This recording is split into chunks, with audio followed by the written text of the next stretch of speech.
What's up guys, welcome to your 23rd tutorial. In this tutorial we're going to be building a simple program. So now that we learned what the for loop was, I'm going to be building a program to calculate something called compound interest. And this is pretty much like interest if you put your money in like a savings account or something. It will allow you to see how much money you have in the future. What I'm going to be using it for is to see how many subscribers that I'm going to have in the future. So right now, if you're watching this tutorial, and I'm making this when I have about 10,000 subscribers, and I figured out that I gain 1% of my subscribers each day. So with that information, I'm going to be able to calculate how much subscribers or how many I'm going to have in the future. So the formula for compound interest is this: A, which stands for the amount, and this is going to be what we're solving for, the future amount, equals P, which is the principal, which is 10,000, times 1 plus R. And again, R equals the rate, and all of this is to the power of, the power of n, and n is the number of years. So we want to solve for A, and what we need to do is find P, which is the principal, 10,000, times 1 plus 1% to the power of n, and this is the number of years.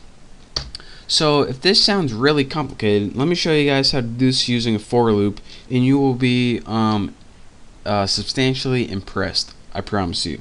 So we need three variables: double amount, and we don't know what this is yet, so we're just going to leave it set to nothing. Double principal, and again, we're using double because we want to use decimal points. We can't use int because these aren't whole numbers. We need to use decimal points. So double principal, we know what this is, 10,000, since that's how many subscribers I have to begin with, and don't put the comma there. 10,000. So we have the amount, the principal, and I told you guys the last thing they need is the rate. So double rate equals 0.01, since I'm gaining subscribers at 1% a day. So now that we have the amount, which we're solving for, we have the principal, the value that I'm starting with, and the rate, 1% a day, we can go ahead and make a for loop to build this program. So go ahead, and all this for loop is going to do is say how long do you want to run it for. Well, let's go ahead. Int day, we want to start with the first day, and we want to go to day 20. We can go to whatever we want, just put less than or equal to 20, and put day plus plus. And all this says is start on day 1, give me all the information from day 1 to day 20. That's all this does. Now let's get to the good stuff. We want to solve for amount, so that's what we're going to be setting it equal to, since we don't know what it is yet, but we do know what the formula is for it.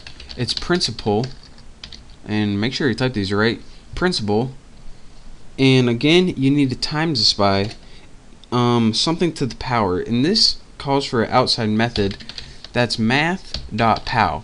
Now again, you can see right here that it takes two arguments. The first argument's what's in the parentheses, and the second argument's the exponent. So again, let's go ahead and add those arguments right here.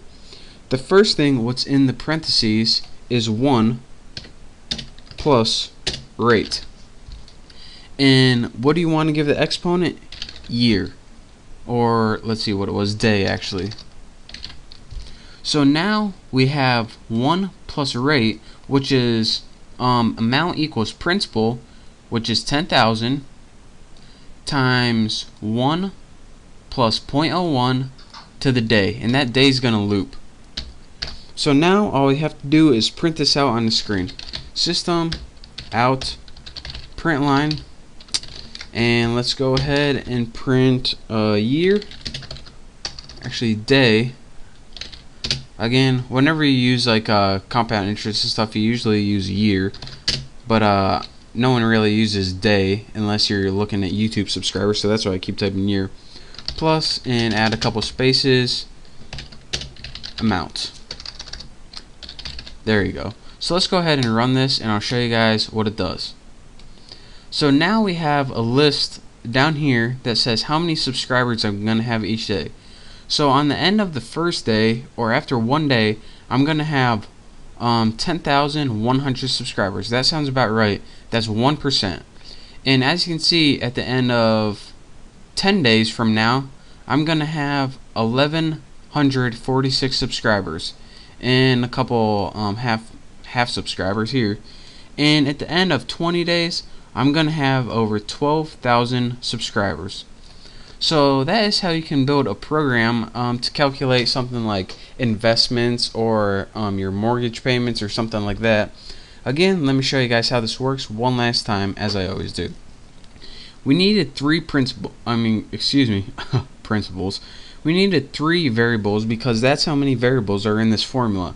You need to figure out the amount, which we don't know yet, but we do know the principal, which is the starting point, and the rate. We want to set the amount, which you don't know yet. It equals the principal times 1 plus the rate, which is 0.01, times the day. And this is where the for loop comes in handy, because this goes 1, 2, 3, 4 all the way to 20. And next, we just outputted it on the screen. So again, if you're watching this tutorial, then Google what the formula for compound interest is, and you'll be able to follow along easier. It's kind of hard seeing in this unless you're looking at the formula. But that's pretty much how you calculate compound interest. So thank you guys for watching my tutorial. Play around with this, and I promise after you do it one time, you'll be an expert at it. So again, thank you guys for watching. I hope you enjoyed building a simple application. Don't forget to subscribe to my channel, and I'll see you next tutorial.